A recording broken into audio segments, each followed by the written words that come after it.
은퇴는 누구에게나 특별한 순간입니다.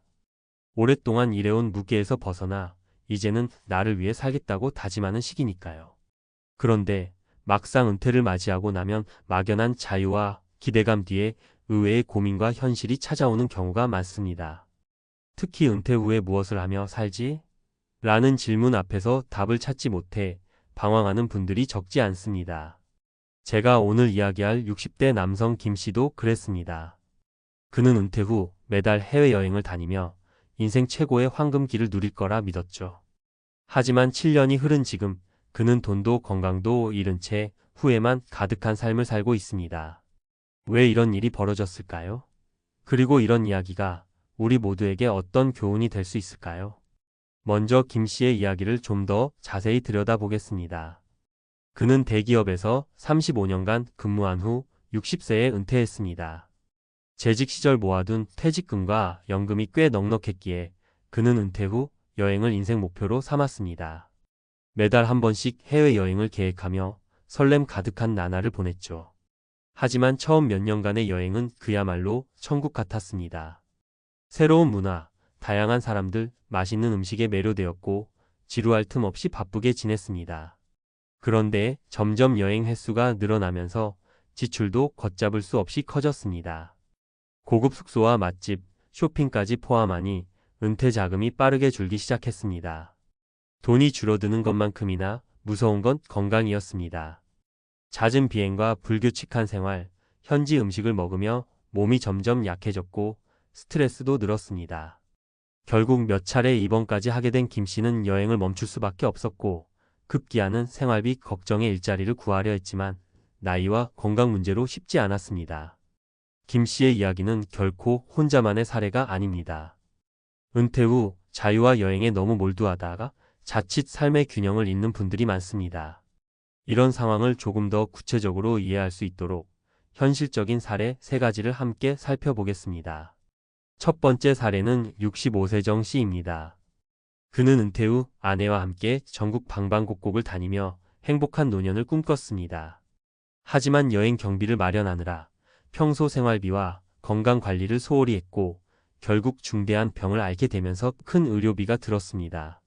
그는 건강이 무너지니 여행이 즐겁지 않았다고 고백합니다. 그의 사례는 돈과 건강은 함께 관리해야 한다는 교훈을 줍니다. 두 번째는 62세 김 씨입니다. 퇴직금을 모두 투자해 매달 해외여행을 다녔지만 투자 실패와 과도한 지출로 은퇴 자금이 바닥났습니다. 그는 급하게 일을 구하려 했지만 취업시장은 그리 녹록치 않았습니다. 이처럼 은퇴 준비 없이 돈을 빨리 쓰면 안 된다는 사실을 뼈저리게 경험한 분이 많습니다. 세 번째는 68세 박 씨인데요. 그는 은퇴 후에도 꾸준히 자기계발과 소일거리를 병행했습니다. 여행은 가끔씩만 다녔고 건강을 위한 운동도 꾸준히 했죠. 덕분에 경제적 여유와 건강, 2마리 토끼를 잡으며 안정적인 노년을 보내고 있습니다. 박 씨의 사례는 균형 잡힌 은퇴 생활이 얼마나 중요한지 알려줍니다.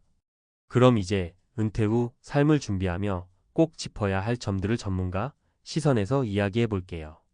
첫째, 은퇴 전 재무 계획을 세심하게 세워야 합니다. 퇴직금과 연금 등 고정 수입 외에도 예비 자금을 마련하고 지출 계획을 현실적으로 세워야 합니다. 여행 같은 큰 지출이 있을 경우 장기적으로 감당할 수 있는 수준인지 꼼꼼히 따져야 하죠. 재무 상담가들은 흔히 은퇴 후 30년을 대비하라고 조언합니다. 김 씨처럼 7년 만에 돈이 바닥나는 일을 방지하려면 최소한 2030년의 생활비를 예상해 대비해야 합니다. 둘째, 건강 관리는 선택이 아닌 필수입니다. 여행은 좋지만 무리한 일정과 생활 패턴 변화가 몸에 무리를 주면 오히려 독이 됩니다. 정기적인 건강 검진과 꾸준한 운동, 올바른 식습관 유지가 기본입니다. 건강이 악화되면 의료비 부담도 커지고 삶의 질도 떨어지니 미리미리 관리하는 것이 최선입니다. 셋째, 은퇴 후에도 자기계발과 사회적 활동을 이어가야 합니다. 단순히 쉬고 놀기만 하면 의욕도 줄고 우울증에 빠질 위험이 큽니다. 박 씨처럼 가벼운 아르바이트, 봉사활동, 취미 모임 등을 통해 정신적, 사회적 활동을 유지하는 게 중요합니다.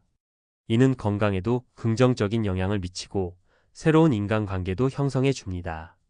넷째, 여행은 분명 인생에 활력을 주는 좋은 활동입니다.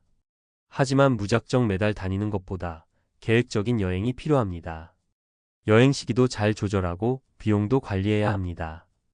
여행을 통한 휴식과 재충전이 목적이라면 몸과 마음에 부담을 주지 않는 선에서 즐겨야 한다는 점을 잊지 말아야 합니다.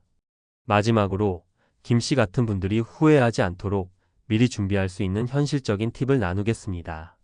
재무 플랜 점검. 은퇴 전 재무 상담을 받아 본인의 자산과 지출을 분석해 보세요.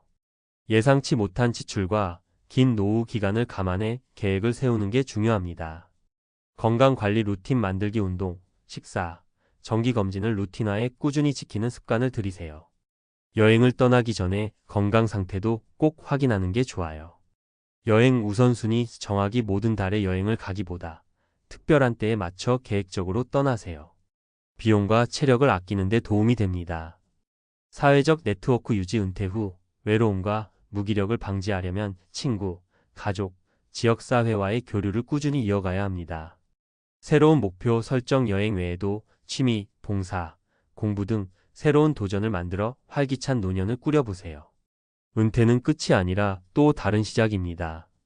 김 씨처럼 여행이라는 멋진 꿈을 꾸었지만 그 과정에서 돈과 건강, 균형을 잃어버린 분들의 이야기는 우리 모두에게 경종을 울립니다. 그리고 정 씨, 박 씨 같은 다양한 사례는 공감을 통해 우리가 어떻게 더 현명하게 은퇴 후를 준비해야 할지 알려줍니다. 여러분도 지금 이 글을 읽고 있다면 은퇴 후를 단순히 쉬는 시간으로만 생각하지 말고 삶의 새로운 장으로 바라보며 꼼꼼하게 준비해보세요. 그래야 나중에 후회 없이 진짜 자유와 행복을 누릴 수 있을 거예요. 혹시 지금 은퇴 준비 중이거나 은퇴 후 생활에 고민이 있다면 언제든 더 이야기 나누며 도움 드릴게요. 함께 현명한 노후를 만들어 가요. 앞서 이야기한 김 씨 사례와 은퇴 후 삶의 균형 중요성에 이어서 이번에는 전문가의 시각으로 좀 더 구체적이고 실용적인 정보들을 알려드릴게요. 은퇴 준비와 은퇴 후 삶을 실질적으로 설계하는데 꼭 필요한 내용들이니까 편하게 읽어보세요. 먼저 은퇴 후 재정 관리를 어떻게 해야 하는지부터 살펴볼게요. 퇴직금을 받으면 대개 3년 정도는 넉넉히 쓸 수 있다고 생각하는 분들이 많지만 실제로는 그렇지 않을 때가 많아요. 전문가들은 은퇴 후 30년 생활비를 기준으로 재무 계획을 세우라고 권합니다. 예를 들어 월 생활비가 250만 원이라면 연간 3천만 원, 30년이면 9억 원 정도는 필요하다는 계산이 나오죠. 물론 연금, 국민연금, 개인연금 등이 포함되지만 이 모든 걸 다 합쳐도 부족할 수 있으니 추가 자산 운용이 필수입니다. 김 씨처럼 여행에 지출을 많이 하는 경우 여행 비용도 포함해 계산해야 해요. 해외여행 1회당 평균 경비가 300만 원이라고 하면 매달 한 번씩 여행을 간다면 연간 3,600만 원이 추가로 필요하다는 뜻입니다. 이 금액은 기본 생활비보다 더 많으니 재무 계획이 얼마나 중요한지 실감나죠? 따라서 여행을 포함한 은퇴 생활비는 자신의 수입과 자산 규모에 맞게 조정하는 게 우선입니다. 다음은 건강관리입니다. 은퇴 후 건강 악화는 돌발 의료 비용으로 이어져 재정 위기를 불러올 수 있어요. 우리나라 국민건강보험공단 통계에 따르면 60대 이상 1인당 연간 의료비 지출은 약 300만 원을 넘습니다. 이 비용은 건강 상태에 따라 훨씬 더 늘어날 수 있으니 은퇴 후 의료비 예산도 반드시 포함해야 해요. 운동과 식습관 관리도 중요한데요. 전문가들은 하루 30분 이상 걷기, 꾸준한 근력 운동, 채소와 단백질 중심 식사를 권장합니다. 여행지에서 식사가 불규칙해질 수 있으니 건강보조제나 정기검진도 미리 준비하는 게 좋죠. 그리고 사회적 활동 유지의 중요성도 빼놓을 수 없습니다. 은퇴 후 은둔 상태가 되면 우울증과 인지기능 저하 위험이 커집니다. 미국 심리학회 연구에 따르면 은퇴 후에도 봉사활동이나 동호회 참여 등 사회적 교류를 꾸준히 하는 사람들은 정신 건강이 훨씬 더 좋다고 해요. 박 씨 사례처럼 가벼운 아르바이트나 자원봉사도 좋은 방법입니다. 이런 활동은 경제적 자립에도 도움되고 일상의 활력도 주니까요. 마지막으로 은퇴 후 삶의 균형을 맞추는 게 핵심입니다. 재정, 건강, 사회성 여가 4가지를 조화롭게 관리해야 해요. 예를 들어 매달 해외여행을 가는 대신 34개월에 한 번씩 계획을 세우고 나머지 시간은 건강관리와 지역사회 활동에 집중하는 거죠. 이런 균형 잡힌 계획이 지속 가능한 은퇴 생활을 만듭니다. 실제로 전문가들은 은퇴 전 라이프 스타일 예산을 세우라고 권합니다. 자신의 은퇴 후 원하는 삶의 모습을 그림으로 그려보고 그에 맞는 비용과 시간을 배분하는 거죠. 여기에 예상치 못한 상황을 대비해 최소 1020% 여유 자금을 확보하는 것도 필수입니다. 또한 은퇴 후에도 자기 개발을 멈추지 말라는 조언이 많습니다. 온라인 강좌, 독서, 새로운 취미, 작은 창업 등 꾸준한 학습과 도전은 뇌 건강에도 삶의 만족도에도 긍정적인 영향을 줍니다. 이제 몇 가지 구체적인 팁과 주의사항을 정리해 드릴게요. 첫째, 재무 계획은 가장 보수적으로 세우세요. 너무 낙관적으로 예상하면 예상치 못한 지출에 허덕이기 쉽습니다.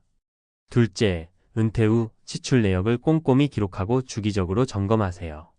어디에 돈이 새는지, 무엇이 불필요한지 알 수 있습니다. 셋째, 건강 문제는 미뤄두지 말고 작은 이상도 즉시 점검하는 습관을 들이세요.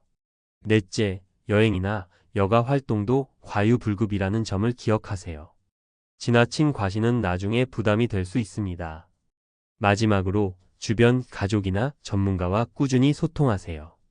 혼자 고민하면 어려울 수 있지만 누군가와 나누면 생각보다 해결책이 쉽게 나올 때가 많습니다. 결국 은퇴 후 삶의 질은 균형에서 시작됩니다. 김씨처럼 여행만 하고 돈과 건강을 잇는 슬픈 이야기를 반복하지 않으려면 계획적이고 현실적인 준비가 꼭 필요해요. 여러분도 오늘부터 자신만의 은퇴 설계도를 그리고 조금씩 실천해 나가길 응원합니다. 필요하면 언제든 더 자세한 상담과 조언도 도와드릴게요.